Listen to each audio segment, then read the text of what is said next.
Students, online lecture की कड़ी में मैं महिपाल सिंह एक बार फिर से आप सभी लोगों का स्वागत करता हूं।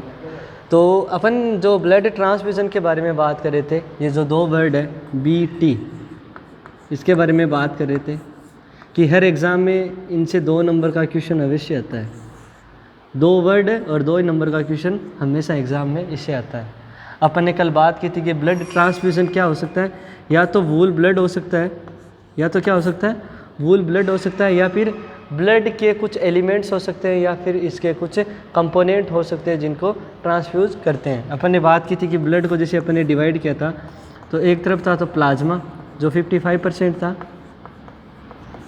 और दूसरी तरफ क्या था, ब्लड सेल्स थी।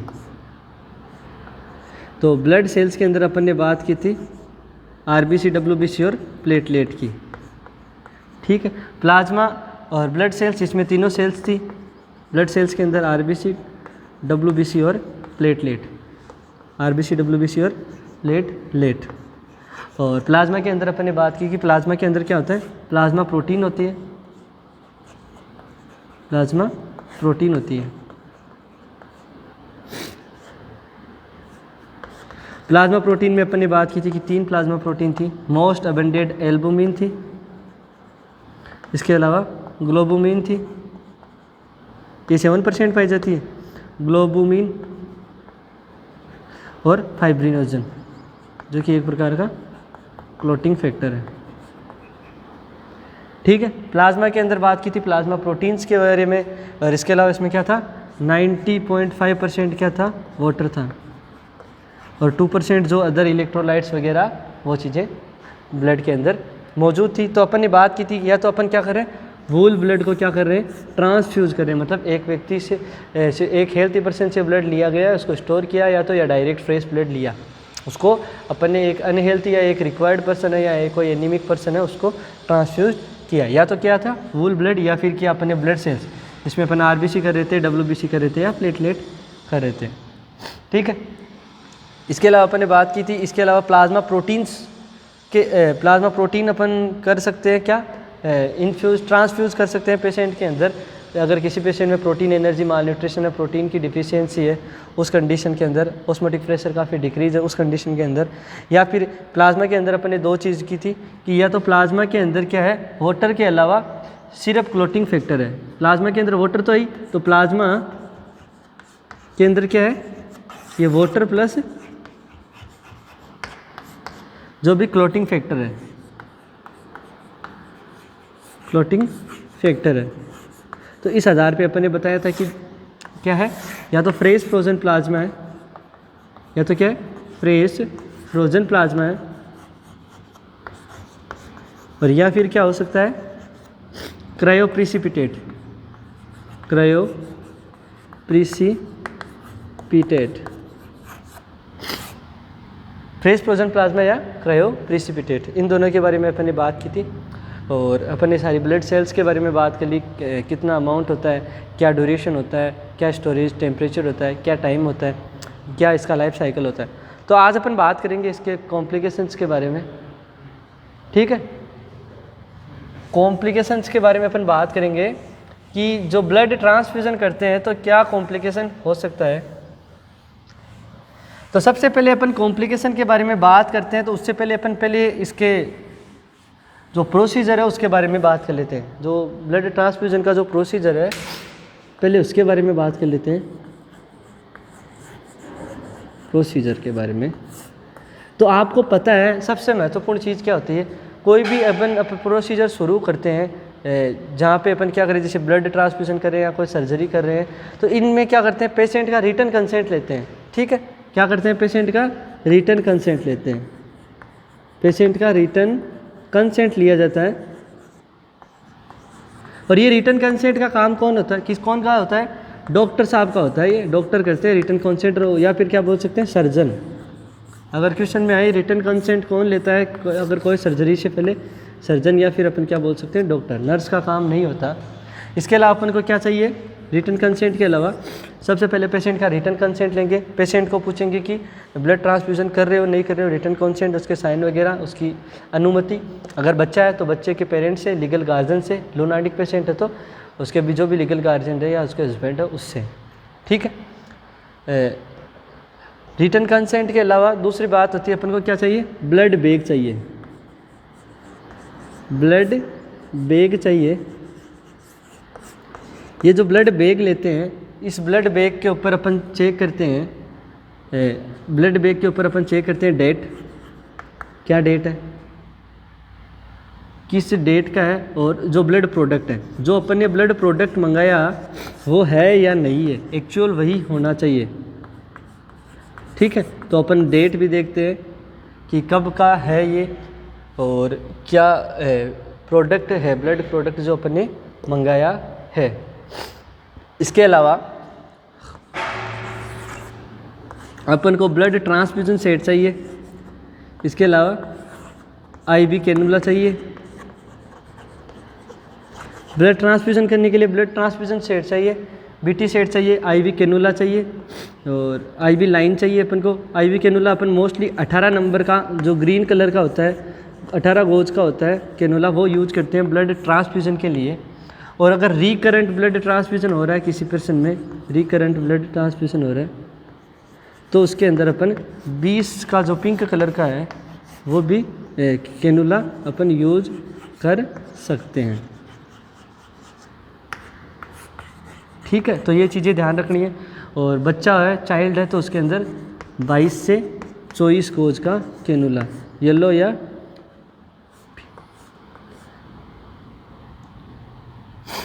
तो अपन क्या क्या कर सकते हैं, जैसे अपन ने कैनुला की बात की थी कि जो 16 नंबर का 14 नंबर का ऑरेंज होता है कैनुला का कलर, 16 नंबर का जो कैनुला होता है उसका कलर कैसा होता है, ग्रे, 17 का वाइट, 18 का ग्रीन और 20 का यहाँ पे ब्लू होगा। 20 का क्या होगा, ब्लू होगा, ग्रीन पिंक ही होगा, सॉरी पिंक ही होगा। और जो 22 का होगा वो ब्लू होगा, 24 का जो होगा येलो होगा और 26 का जो होगा वो वायलेंट होगा। तो 22 या 24 गोज का अपन कैनुला यूज कर सकते हैं। ये चीज़ें अपन को ध्यान में रखनी है। 3 चीज़ें, सबसे पहले रिटर्न कंसेंट लेंगे, उसके बाद ब्लड बैग को तैयार रखेंगे कि ब्लड ट्रांसफ्यूजन करना है तो ब्लड बैग होना चाहिए। इसके अलावा अपन के पास बीटी सेट होना चाहिए, आईवी कैनुला होना चाहिए। आईवी कैनुला के अलावा अपन के पास क्या होना चाहिए, जो मेडिसिन है इमरजेंसी, जैसे पीसीएम या एसिटामिनोफेन बोल सकते हैं, एसिटामिनोफेन। इसके अलावा जो भी यूनिवर्सल प्रिकॉशंस है, जिसके अंदर क्या क्या होता है, यूनिवर्सल प्रिकॉशन में क्या होता है, सबसे पहले अगर यूनिवर्सल प्रिकॉशन की बात करें तो क्या होता है, अपन बात करते हैं केप की। केप के अलावा क्या बात कर सकते हैं, इसके बाद में केप के बाद में बात कर सकते हैं गाउन की। गाउन के अलावा अपन बोल सकते हैं मास्क। मास्क के अलावा और भी जो यूनिवर्सल प्रिकॉशन है जिसके अंदर केप भी आता है, गाउन भी आता है, मास्क भी आता है, और इसके वाला अपने पास क्या आता है, जो स्पेक्स आता है, मतलब जो चश्मा होता है वो भी आता है। इसके अलावा जो क्या सबसे महत्वपूर्ण क्या चीज़ हो गई, ग्लव्स। तो ये सब चीज़ें अपन को चाहिएगी, ठीक है। तो ये सब चीज़ें अपन को ब्लड ट्रांसफ्यूजन से पहले चाहिए। पेशेंट का रिटर्न कंसेंट लेते हैं, पेशेंट को ये भी पूछते हैं कि आपकी कोई प्रीवियस हिस्ट्री है, पहले कभी ब्लड ट्रांसफ्यूजन करवाया है तो किसी प्रकार की कोई एलर्जी कंडीशन है। अगर एलर्जी कंडीशन होती है ब्लड ट्रांसफ्यूजन की वजह से, तो उस पेशेंट को अपन क्या प्रोवाइड करते हैं, जो H1 एंटीहिस्टामिन होती है उसके अंदर एक हाईली सेडेटिव एंटीहिस्टामिन होता है जिसको बोलते हैं डाइफेनहाइड्रामाइन, वो अपन पेशेंट को देते हैं। इसके अलावा जो H1 एंटीहिस्टामिन्स होते हैं इसमें प्रोमेथाजीन भी एक ड्रग आती है, ये हाईली सेडेशन कोज करती है और हिस्टामिन रिसेप्टर्स को ब्लॉक कर देती है, तो अपन डाइफेनहाइड्रामाइन दे सकते हैं। पेशेंट की अगर फीवर है लेस देन 100 डिग्री फ़ारेनहाइट तो उसको पैरासीटामोल या डाइफेनहाइड्रामाइन दे सकते हैं। लेकिन अगर 100 से अबव होता है तो अपन ब्लड ट्रांसफ्यूज़न उस समय के लिए रद्द कर देते हैं, ब्लड ट्रांसफ्यूज़न उस समय नहीं करते हैं, स्टॉप कर देते हैं, करते ही नहीं हैं, ठीक है, अवॉइड कर देते हैं। इसके अलावा अपन बात करें जैसे ब्लड ट्रांसफ्यूज़न के बारे में, तो ब्लड ट्रांसफ्यूज़न जब अपन को करना होता है और जब ब्लड ट्रांसफ्यूज़न कर रहे हैं तो पेशेंट को पूछते रहते हैं कि किसी प्रकार की आपके कोई डिस्निया की कंडीशन तो अराइज़ नहीं हो रही, अगर अराइज हो रही है तो हमें आप बताइए, क्योंकि अपन आगे डिस्कस करेंगे कि कॉम्प्लिकेशन में डिस्निया कहाँ दिखाई देता है, कौन सा कंडीशन होगी तो डिस्निया दिखाई दे सकता है। अब अपन बात करें कि जो शुरू का जो 15 से 30 मिनट जब ब्लड ट्रांसफ्यूज़न करते हैं स्टार्टिंग के अंदर, तो स्टार्टिंग के अंदर क्या काफ़ी ज़्यादा इन्वेस्टिगेशन करना पड़ता है। और उसमें क्या करते हैं, पेशेंट का जो ब्लड ग्रुप भी चेक करते हैं, पेशेंट की age identification tag, age, sex, number, OPD, जो भी पेशेंट के नंबर है वो, ये सब अपन चेक करेंगे। क्या जो अपन ने प्रोडक्ट मंगवाया वही इसको ट्रांसफ्यूज़ करना है क्या, किस चीज़ की कमी थी, वो सब चेक करके फिर अपन पेशेंट के ट्रांसफ्यूज़न करते हैं। ठीक है, तो पेशेंट का भी अपन क्या करते हैं, आइडेंटिफिकेशन टैग चेक करते हैं, उसके बाद में ब्लड ट्रांसफ्यूज़न अपन शुरू करते हैं।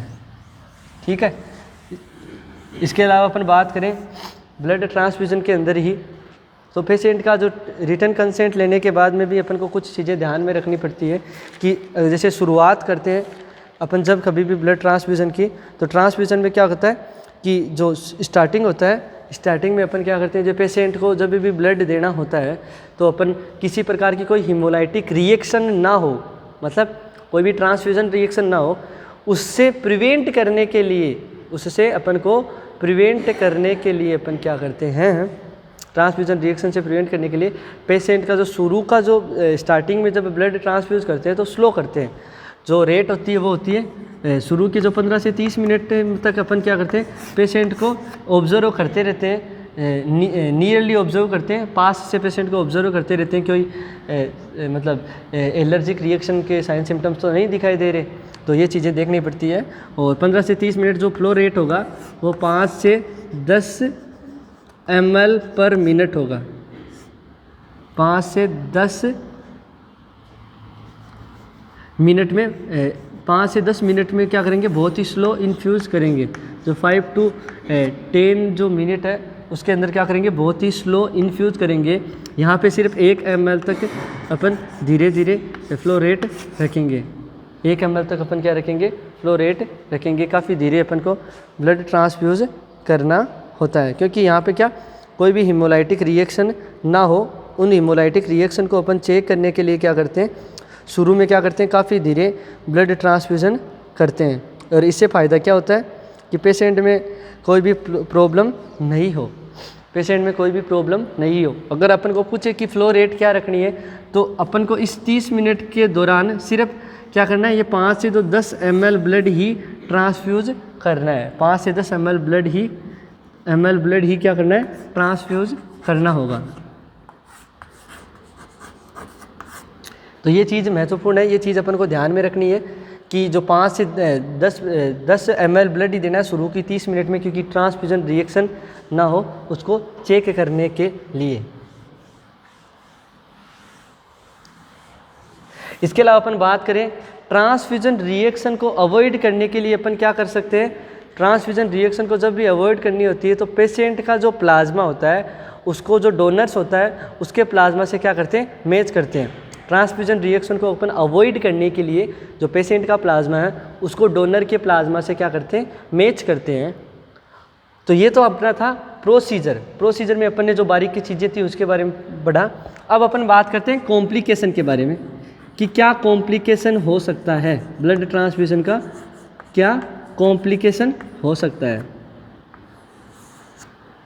तो कॉम्प्लिकेशन में जो सबसे ज़्यादा जैसे अपन ने पढ़ा कि कॉम्प्लिकेशन में क्या होता है, एक तो एलर्जिक रिएक्शन हो सकती है, एलर्जिक रिएक्शन हो सकती है।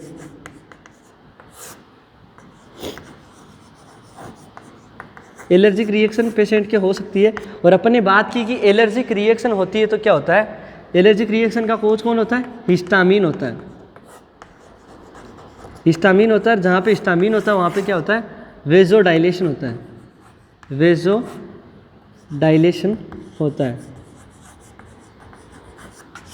3 प्रकार की रिएक्शन हो सकती है कॉम्प्लिकेशन में। एक होती है एलर्जिक रिएक्शन जहाँ पे वेजोडाइलेशन होगा, और जहाँ पे वेजोडाइलेशन होगा तो वहाँ पे क्या हो जाएगा, बीपी कम हो जाएगी। और बीपी कम होगी तो कंपनसेटरी जो मैकेनिज्म होगी उसके थ्रू जो रेस्पिरेटरी रेट है वो बढ़ जाएगी, हार्ट रेट है वो भी बढ़ जाएगी। ये चीज़ें अपन को देखने को मिलेगा।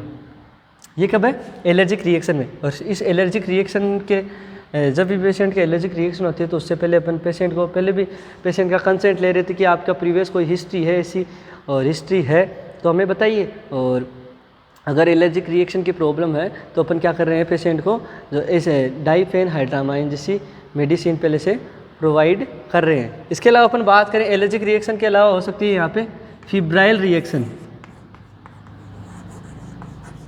फिब्राइल रिएक्शन हो सकती है। फिब्राइल रिएक्शन का मतलब होता है फीवर।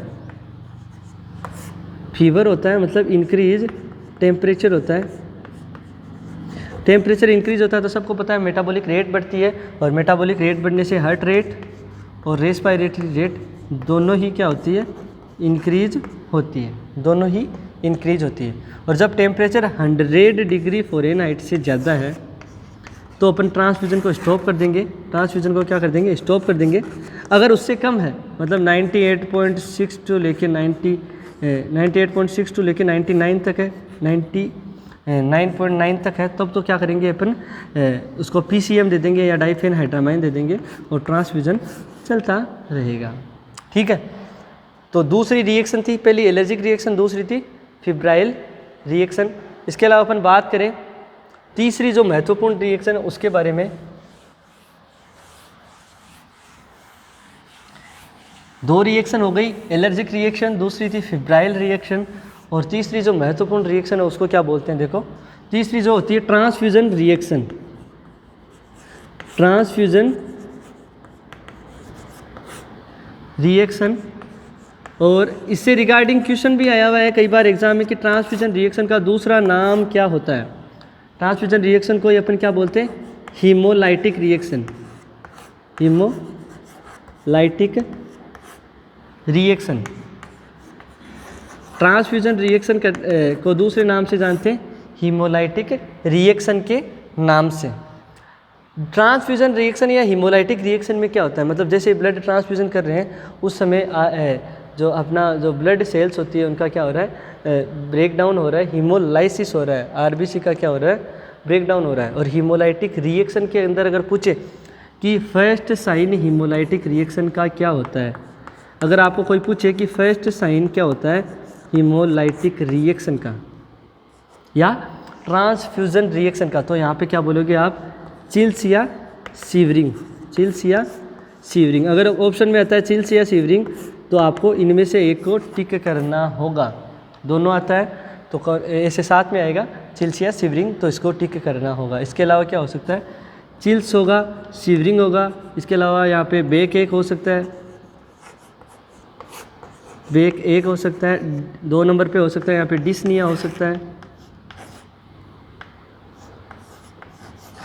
डिस्निया हो सकता है।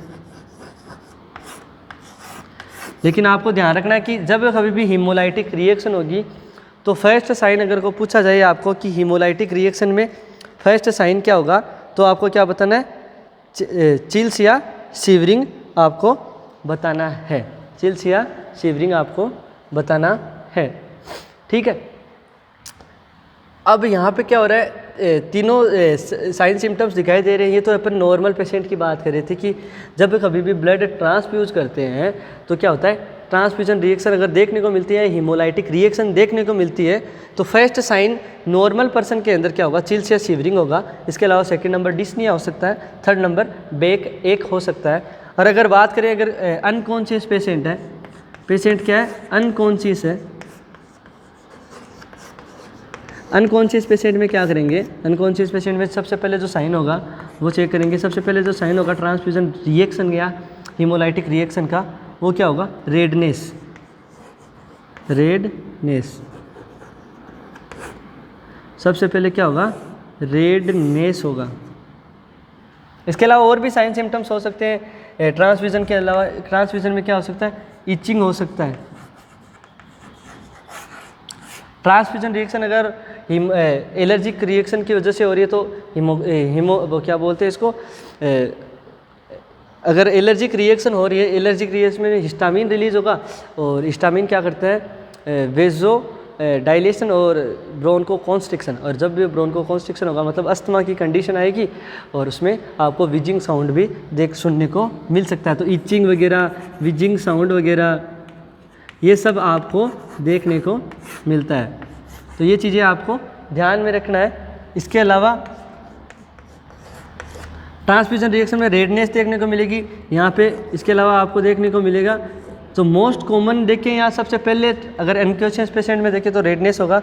इसके अलावा उसकी पल्स चेक करेंगे तो वीक पल्स आपको फील होगी, वीक पल्स जिसको अपन क्या बोल सकते हैं 3D पल्स, मतलब धागे जैसी पल्स दिखाई देगी आपको, फील होगी 3D पल्स, या फिर अपन क्या बोल सकते हैं इसको वीक प्लस 3D प्लस या वायरी पल्स।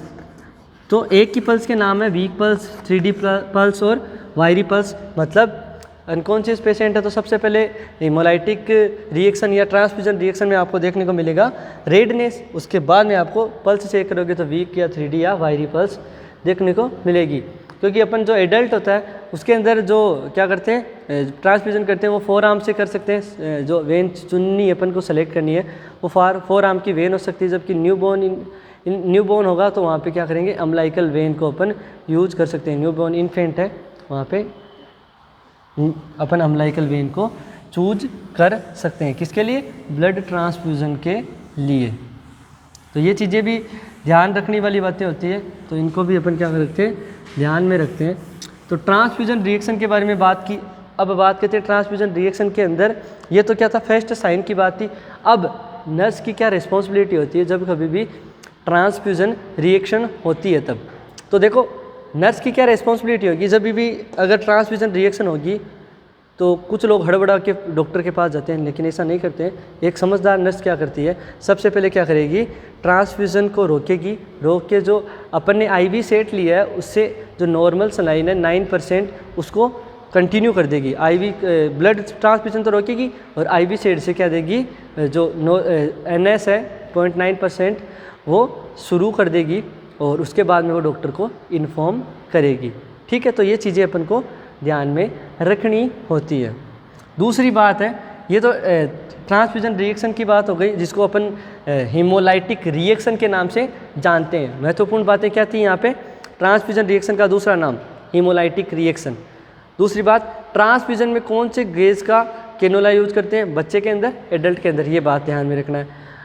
ट्रांसफ्यूजन के अंदर अगर हीमोलाइटिक रिएक्शन हो रही है तो नर्स का क्या रोल होता है, तीसरी बात। अब बात करते हैं अपन इसके अलावा क्या हो सकता है ट्रांसफ्यूजन से रिगार्डिंग। अगर आपने ट्रांसफ्यूजन फास्ट कर दिया, मतलब अपन ने बात की कि क्या हो रहा है 2 to 4 आवर्स क्या होता है ट्रांसफ्यूजन का टाइम होता है, टाइम ड्यूरेशन क्या होता है 2 to 4 आवर। इस टाइम के दरमियान अपन को ब्लड ट्रांसफ्यूज करना होता है। लेकिन क्या हुआ, आपने 2 घंटे से पहले अगर क्या कर दिया ब्लड ट्रांसफ्यूज कर दिया, 2 घंटे से पहले अगर ब्लड ट्रांसफ्यूजन कर दिया तो क्या हो जाएगा सर्कुलेटरी, तो क्या हो जाएगा सर्कुलेटरी ओवरलोड। तब क्या हो जाएगा सर्कुलेटरी ओवरलोड। ट्रांसफ्यूजन अगर क्या किया आपने 2 घंटे से पहले कर दिया तो सर्कुलेटरी ओवरलोड होगा, और 4 घंटे से लेट किया मतलब डिले कर दिया तो क्या हो जाएगा सेप्सिस हो जाएगा, ब्लड इन्फेक्शन। ये सेप्सिस को सुन के मेरे को एक बात और याद है कि अपन जैसे ब्लड ट्रांसफ्यूजन करते हैं तो अपन क्या करते हैं कोल्ड ब्लड लाते हैं, तो उसको एक तो क्या करते हैं रूम टेम्परेचर पे अपन क्या कर सकते हैं उसको वार्म कर सकते हैं हल्का बहुत, या फिर अपन क्या कर सकते हैं उसको जो ब्लड वार्मर होता है उस वार्मर के थ्रू अपन क्या कर सकते हैं ब्लड को वार्म कर सकते हैं। उस कोल्ड ब्लड को अपन को पेशेंट में ट्रांसफ्यूज नहीं करना होता है, कारण अरिथमिया की कंडीशन अराइज हो सकती है। तो इस चीज़ से अपन को प्रिवेंट करने के लिए ब्लड को ब्लड वार्मर के थ्रू क्या करते हैं अपन वार्म करते हैं। और जब ब्लड आ जाता है अपने पास, अवेलेबिलिटी हो जाती है ब्लड बैंक से ब्लड की, तो अपन को क्या करना है with in 30 minute blood transfusion शुरू कर देना है। ये बात भी थोड़ी सी दिमाग में रख लेना कि ब्लड अपने पास अवेलेबल होने के बाद में 30 मिनट के अंदर अंदर ब्लड ट्रांसफ्यूजन शुरू कर देंगे, एक बात। दूसरी बात, ब्लड को ब्लड वार्मर के थ्रू गर्म करेंगे, वार्म करेंगे हल्का बहुत, या फिर उसको क्या करेंगे रूम टेम्परेचर पे छोड़ देंगे। लेकिन कभी भी ये पिल्लो वगैरह है ये जो बेड शीट वगैरह उसके नीचे नहीं देना, सेप्सिस के चांस हो सकते हैं। ऐसा कंडीशन नहीं करनी कि बेड शीट के नीचे दे दी, पिल्लो के नीचे दे दिया, उससे सेप्सिस हो सकता है। तो अपन को इन चीज़ों का ध्यान में रखना है। अब देखो अपन बात कर रहे थे कि ब्लड ट्रांसफ्यूजन अगर 2 घंटे से पहले कर दिया तो सर्कुलेटरी ओवरलोड की कंडीशन आपको देखने को मिल सकती है। सर्कुलेटरी ओवरलोड के अंदर अगर बात की जाए तो फर्स्ट साइन क्या होगा? फर्स्ट साइन क्या होगा? सर्कुलेटरी ओवरलोड का फर्स्ट साइन होता है डिस्निया। क्या होगा?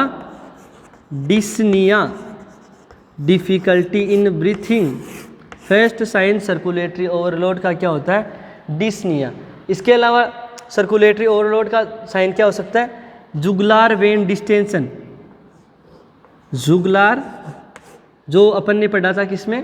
कंजस्टिव कार्डियक फेलियर या कंजस्टिव हार्ट फेलियर में, जो right side congestive heart failure होता है वहाँ पे अपन ने देखा था jugular vein distension. Jugular when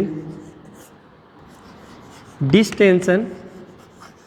इसके अलावा अपन को क्या देखने को मिलता है? जब बॉडी के अंदर फ्लूइड काफ़ी ज़्यादा होता है तो पल्स फुल या फुल स्ट्रॉन्ग पल्स फील होती है। फुल ब्लड से भरी हुई पल्स या फुल पल्स बोल सकते हैं या स्ट्रॉन्ग पल्स बोल सकते हैं। और उस स्ट्रॉन्ग पल्स जब अपन को फील होती है तो उसको क्या बोलते हैं अपन? Bounding pulse. Bounding pulse. इसके भी अलग अलग ग्रेड होते हैं, +2, +3, +4। तो +4 क्या है? जब पल्स क्या होती है? +4 होती है तो उसको क्या बोलते हैं? Bounding pulse. जब अपन को पल्स +4 फील होती है या फिर पल्स जो पल्स है वो स्ट्रॉन्ग फील होती है, फुल भरी हुई होती है, तो उसको क्या बोलते हैं? Bounding pulse. तो सर्कुलेटरी ओवरलोड के अंदर सबसे पहले जो साइन होगा वो क्या होगा? डिस्निया। इसके अलावा अपन को देखने को मिलेगा बाउंडिंग पल्स और जुगुलार वेन डिस्टेंशन। लेकिन एक और चीज़, अगर सीवियर सर्कुलेटरी ओवरलोड है तो आपको क्या देखने को मिलेगा? अगर क्या है? सीवियर, अगर सीवियर सर्कुलेटरी ओवरलोड है, सीवियर, तो सीवियर के अंदर आप क्या करोगे? सीवियर सर्कुलेटरी जब भी ओवरलोड होता है तब पेशेंट को के साथ क्या करते हैं अपन? फ्लेबोटोमी, एक प्रोसीजर है फ्लेबोटोमी। फ्लेबोटोमी। जब भी सर्कुलेटरी ओवरलोड काफ़ी ज़्यादा होता है तब क्या करते हैं अपन? प्रोसीजर करते हैं फ्लेबोटोमी। इसमें क्या करते हैं अपन? वेन को पंक्चर करते हैं। वेन को पंक्चर करते हैं। जिस हिसाब से अपन नॉर्मल सैंपल लेने के लिए वेन को पंक्चर करते हैं वैसे ही पंक्चर करेंगे और ब्लड को निकालेंगे। सीवियर अगर सर्कुलेटरी ओवरलोड है और नॉर्मल अगर सर्कुलेटरी ओवरलोड होता है तो अपनी क्या रिस्पॉन्सिबिलिटी होती है?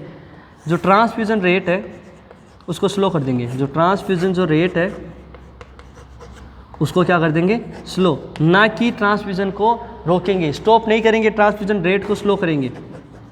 तो यहाँ पे ये चीज़ ध्यान रखने वाली होती है कि सर्कुलेटरी ओवरलोड जब कभी भी होता है तो ट्रांसफ्यूजन को रोकना नहीं है, ट्रांसफ्यूजन की रेट को स्लो कर देना है।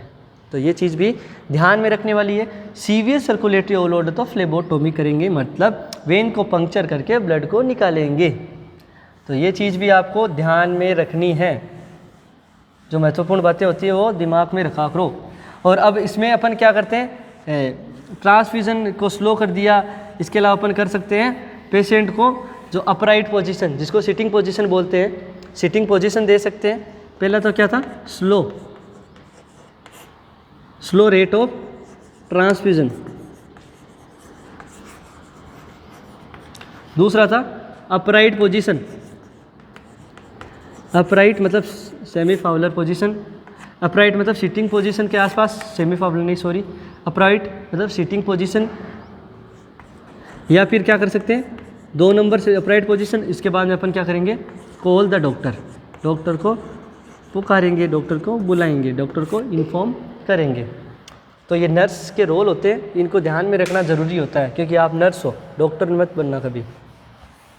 जब अपन प्रोसीजर परफॉर्म करते हैं उस समय अपने आप को डॉक्टर मत समझना, वैसे तो डॉक्टर बन जाना चाहिए। ठीक है। तो कॉम्प्लिकेशन में जो अपने हिमोलाइटिक रिएक्शन की बात की, जिसको अपन ने क्या बोला हिमोलाइटिक रिएक्शन को? Transfusion reaction. इसके अलावा दूसरा किया कि स्लो अगर किया तो सेप्सिस हो सकता है। सेप्सिस तो लेट होता है, मतलब अर्ली में नहीं है, डिलेड में है। डिलेड कॉम्प्लिकेशन में सेप्सिस हो सकता है, लेकिन अर्ली में सर्कुलेटरी ओवरलोड हो सकता है। उसका मैनेजमेंट की बात कर ली, फर्स्ट साइन की बात कर ली। लेट में सेप्सिस होगा तो एंटीबायोटिक्स अपन दे सकते हैं। इसके अलावा क्या क्या हो सकता है? इसके अलावा हो सकता है हाइपोकैल्सीमिया। जब भी ब्लड ट्रांसफ्यूजन करते हैं तो पेशेंट में शिकायत होती है हाइपोकैल्सीमिया की। हाइपोकैल्सीमिया मतलब ब्लड के अंदर कैल्शियम का लेवल डिक्रीज़ हो जाता है। नॉर्मल लेवल होता है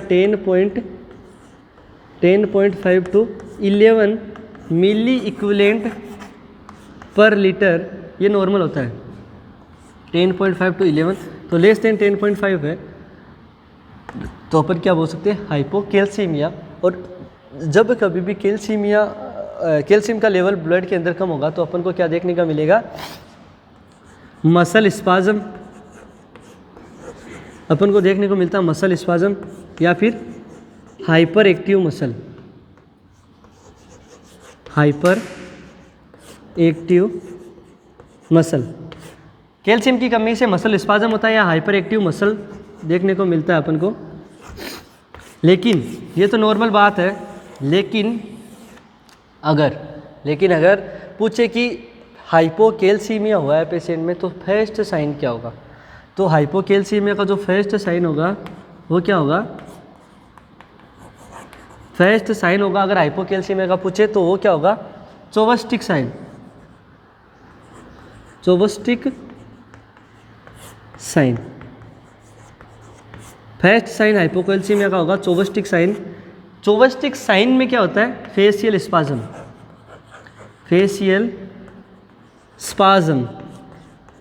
फेशियल स्पाज्म का मतलब होता है जैसे मैंने फेस का ये हिस्सा है, यहाँ पे ऐसे टच किया, टेप करता हूँ तो मसल्स इधर की तरफ आ जाती है, इस तरफ इस हिसाब से मसल आ जाती है, उसको बोलते हैं फेशियल स्पाज्म। तो फेशियल स्पाज्म देखने को मिलता है। और फर्स्ट साइन क्या होता है हाइपोकैल्सीमिया का, चोवस्टिक साइन, जिसमें फेशियल स्पाज्म आ जाता है। इसके अलावा बात करें ट्रूसौ साइन की, जो दूसरा जो साइन होता है, फर्स्ट साइन तो था क्या था चोवस्टिक, दूसरा ट्रूसौ साइन।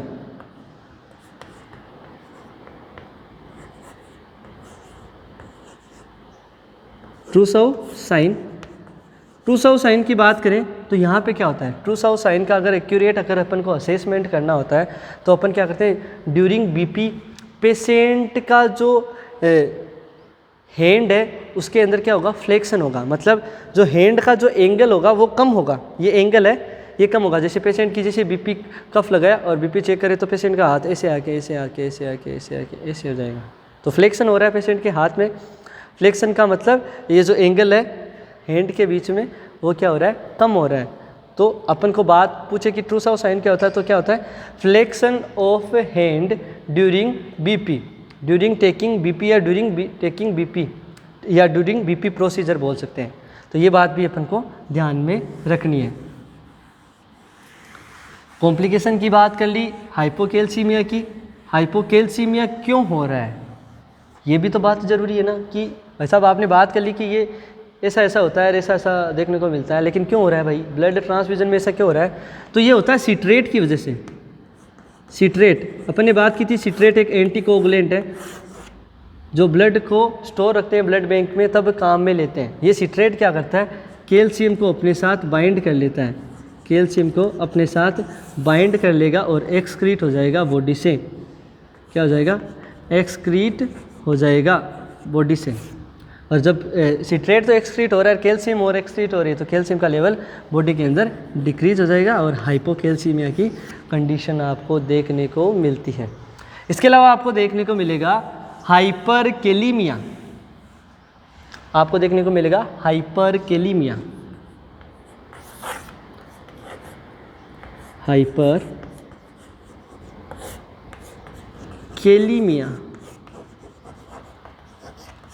नॉर्मल पता है ना 3.5 से 5.1 मिली इक्विवेलेंट पर लीटर, याद होगा ये हाइपरकैलीमिया। पोटेशियम का लेवल अगर इससे कम हो गया तो हाइपो, इससे ज़्यादा हो गया तो हाइपर, तो इससे ज़्यादा हो रहा है, क्यों हो रहा है, नॉर्मली क्या होता है, जैसे ब्लड ट्रांसफ्यूजन करते हैं तो ब्लड को स्टोर रखा जाता है, ब्लड को क्या करते हैं अपन, स्टोर रखते हैं। अगर कॉम्प्लिकेशन की बात करें तो ये कॉम्प्लिकेशन मोस्टली जब पेशेंट को वूल ब्लड देते हैं तब देखने को मिलता है। जब पेशेंट को क्या देते हैं, वूल ब्लड देते हैं, तब आपको देखने को मिलेगा, क्योंकि ब्लड सेल्स के अंदर क्या होता है, ब्लड क्या है, एक प्रकार की ब्लड के अंदर आरबीसी डब्ल्यूबीसी प्लेटलेट पाई जाती है, ब्लड के अंदर क्या है, ब्लड सेल्स पाई जाती है। उन सेल्स का क्या होता है, जब क्या हो जाता है, डिस्ट्रक्शन हो जाता है, डिस्ट्रक्शन होने से सेल टूटती है और सेल के अंदर क्या है, हर सेल के अंदर अपने पढ़ा कि अंदर की तरफ क्या है, सोडियम है, बाहर की तरफ क्या है, पोटेशियम है। अपने इंट्रासेलुलर और एक्स्ट्रा सेलुलर कैटाइंस और एनाइंस की बात की ना, sodium, potassium, calcium, phosphorus, magnesium.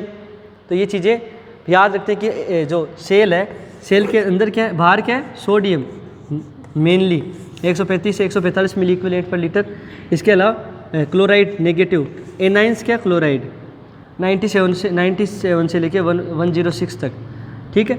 और अंदर की तरफ क्या है, potassium primary, secondary magnesium. Primary potassium होता है, सेकेंडरी इंट्रासेल्युलर अगर की कैटाइंस की बात करें तो प्राइमरी इंट्रासेल्युलर कैटाइन होगा पोटेशियम, सेकेंडरी होगा मैग्नीशियम। और प्राइमरी इंट्रासेल्युलर एनाइन की बात करें तो फॉस्फोरस। और जबकि प्राइमरी एक्स्ट्रा सेलुलर क्या होता है, सोडियम, सेकेंडरी होता है कैल्शियम। और एनाइंस की बात करें, प्राइमरी एक्स्ट्रा सेलुलर एनाइन तो होता है वो क्लोराइड। तो ये चीज़ें बेसिक थी, बता दी। तो यहाँ पे क्या होता है, सेल का डिस्ट्रक्शन होता है, पोटेशियम सेल से बाहर चला जाएगा और हाइपरकेलीमिया की कंडीशन आपको अराइज होगी। कब, जब ब्लड स्टोर रखते हैं, फ्रेश ब्लड नहीं होता और स्टोर ब्लड में आरबीसी का डिस्ट्रक्शन होता है, ब्लड सेल्स का डिस्ट्रक्शन की वजह से हाइपरकेलीमिया आपको देखने को मिलता है। और मोस्टली कब देखने को मिलता है, जब ब्लड ओल्ड हो मोर देन 21 डेज, 21 दिन से ज़्यादा पुराना अगर स्टोर ब्लड अगर अपन पेशेंट में ट्रांसफ्यूज़ कर रहे हैं, 21 दिन से ज़्यादा पुराना ब्लड ट्रांसफ्यूज़न कर रहे हैं, तो वहाँ पे आपको हाइपरकेलीमिया देखने को मिलता है। ये बात महत्वपूर्ण क्यों है?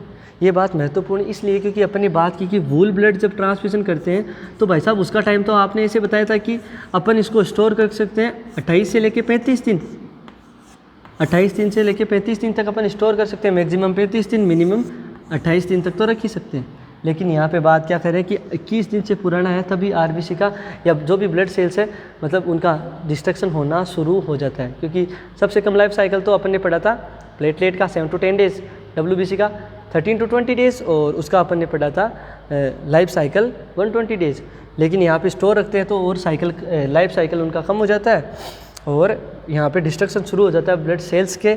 और ब्लड सेल्स का डिस्ट्रक्शन शुरू होने की वजह से क्या हो रहा है, हाइपरकेलीमिया हो रहा है।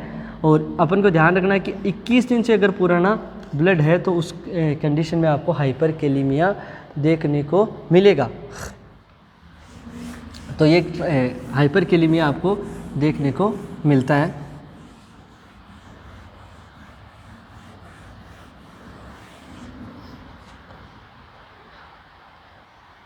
इसके अलावा अपन बात करें, हाइपरकेलीमिया की बात हो गई, हाइपरकेलीमिया क्या होता है वो भी बता दिया। कंडीशन कब देखने को मिलती है, जब ब्लड 21 दिन से पूरा ना हो। और अगर एक ऐसी कंडीशन आ जाए कि पेशेंट अगर रीनल फेलियर का है, पेशेंट क्या है अगर रीनल फेलियर का है, तो रीनल फेलियर वाले पेशेंट को कभी भी अपन 21 दिन से पुराना ब्लड ट्रांसफ्यूज़ नहीं करेंगे। उसके पीछे का कारण ये है कि 21 दिन से पुराना अगर ब्लड अगर पेशेंट को ट्रांसफ्यूज़न करेंगे तो रीनल फेलियर वाले पेशेंट में क्या होता है, पहले से ही क्या होता है कैल्शियम का लेवल पोटेशियम का लेवल बढ़ा हुआ होता है।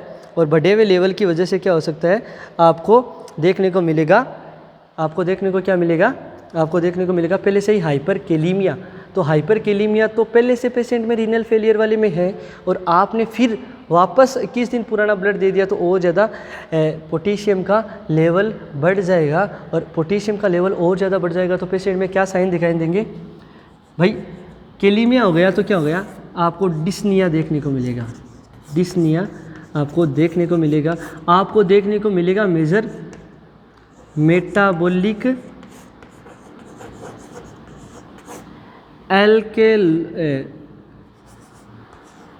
अगर पोटेशियम का लेवल बढ़ेगा तो क्या होगा, एसिडोसिस।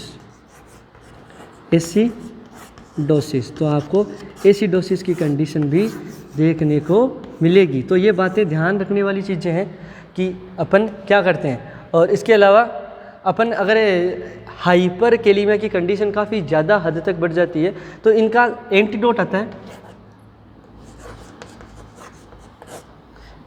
होता है, वो अपन एडमिनिस्टर करते हैं पेशेंट को, जिसको अपन क्या बोलते हैं, केक्जिलेट। तो एंटीडोट देंगे। हाइपरकेलेमिया की अगर एक्सेस कंडीशन तो केक्जिलेट देंगे। और कैल्शियम का अगर लेवल कम हो जाता है तो अपन वहाँ पे क्या देते हैं, सोडियम ग्लूकोनेट देते हैं। अगर हाइपोकैल्सीमिया है तो अपन क्या देंगे, सोडियम ग्लूकोनेट। अगर हाइपरकेलेमिया है तो अपन क्या देंगे, केक्जिलेट। तो पेशेंट को ये देंगे। तो ये चीज़ें अपन को ध्यान में रखनी होती है, इन चीज़ों को ध्यान में रखना होता है। तो अपन ने आज ब्लड ट्रांसफ्यूज़न और इसकी रिएक्शंस के बारे में बात की कि ब्लड ट्रांसफ्यूज़न क्या होता है, ट्रांसफ्यूज़न रिएक्शंस क्या होती है, इनके अंदर क्या होता है। तो ये चीज़ें अपन को ध्यान में रखना होता है। तो इन चीज़ों को अपन में ध्यान रखेंगे। अब अपन एक महत्वपूर्ण चीज़ के बारे में बात करेंगे जो काफ़ी ज़्यादा महत्वपूर्ण है। महत्वपूर्ण चीज़ क्या है, जैसे पेशेंट के अंदर ये सब चीज़ें तो क्या थी, अर्ली देखने को मिल रहा था। अब एक डिले रिएक्शन की बात करेंगे कि डिले रिएक्शन क्या हो सकती है। अपन ने जैसे नॉर्मल अगर पोटेशियम की बात की थी अभी, पोटेशियम का लेवल जब भी बॉडी में बढ़ता है, किस कंडीशन में बढ़ता है पोटेशियम का लेवल, अपने हर जगह पढ़ा है कि एसिडोसिस की कंडीशन होगी बॉडी के अंदर, तभी ही पोटेशियम का लेवल बढ़ा हुआ आपको देखने को मिलता है। जैसे बर्न है, बर्न के अंदर क्या होता है, हाइपरकेलेमिया। हाइपरकेलेमिया क्यों होता है, सेल का डिस्ट्रक्शन हुआ है, सेल के अंदर पाया जाता है, इंट्रा सेलुलर आता है, और ये एक्स्ट्रा सेलुलर आ गया। एक्स्ट्रा सेलुलर मतलब सीरम का लेवल देख रहे हैं या ब्लड प्लाज्मा का लेवल देख रहे हैं, वहाँ पे पोटेशियम का लेवल बढ़ चुका है, जिसकी वजह से क्या देखने को मिलता है, हाइपरकेलेमिया। तो ये हाइपरकेलेमिया इस वजह से अपन को देखने को मिलता है। इसके अलावा एक महत्वपूर्ण रिएक्शन जो डिलेड रिएक्शन होती है ब्लड ट्रांसफ्यूजन में, उसको बोलते हैं हीमोसिडेरोसिस। अपन इस वर्ड के बारे में काफ़ी बातें कर चुके हैं। हीमोसिडेरोसिस के बारे में अपन काफ़ी बातें कर चुके हैं। ये क्या कब होता है, जब अपन लगातार या रिकरेंट बार बार पेशेंट में ब्लड ट्रांसफ्यूजन करते हैं तो अपन को क्या होता है, आयरन एक्यूमुलेशन देखने को मिलता है। और आयरन का एक्यूमुलेशन जब बॉडी में होता है तो फेरिटिन फॉर्म में होता है, और फेरिटिन जब ज़्यादा हो जाता है तो फेरिटिन छोटे छोटे पार्टिकल्स में टूटता है, जिसको अपन हीमोसिडेरिन बोलते हैं। और हीमोसिडेरिन का जब लेवल बढ़ जाता है तो उसको बोलते हैं हीमोसिडेरोसिस। और ये हीमोसिडेरिन जब क्या करता है, सेल को बॉडी की डैमेज करता है, तो उसको बोलते हैं हीमोक्रोमेटोसिस। तो ये बात काफ़ी महत्वपूर्ण है। इस कंडीशन में अपन आयरन का एंटीडोट देंगे, जिसका नाम होता है डेफेरासिरोक्स या डेसिरोक्स, डिफेरासिरोक्स या डेसिरोक्स। तो ये था अपना ब्लड ट्रांसफ्यूजन, जिसके बारे में अपन ने सारी चीज़ें बात कर ली। सारा जो ब्लड ट्रांसफ्यूजन कैसे करते हैं, कैसे इसके कंपोनेंट या एलिमेंट को ट्रांसफ्यूज करते हैं, क्या टाइम रहता है, कितना स्टोर कर सकते हैं, क्या टेम्परेचर रहता है, कब इसको असेसमेंट चेक करेंगे कि इससे कोई बेनिफिट हुआ है, आउटकम आया है नहीं आया, क्या इसके कॉम्प्लिकेशन हो सकते हैं और क्या इसके प्रोसीजर हैं। तो अपनी जो ब्लड ट्रांसफ्यूजन की क्लास यहीं पे समाप्त होती है। Thank you students.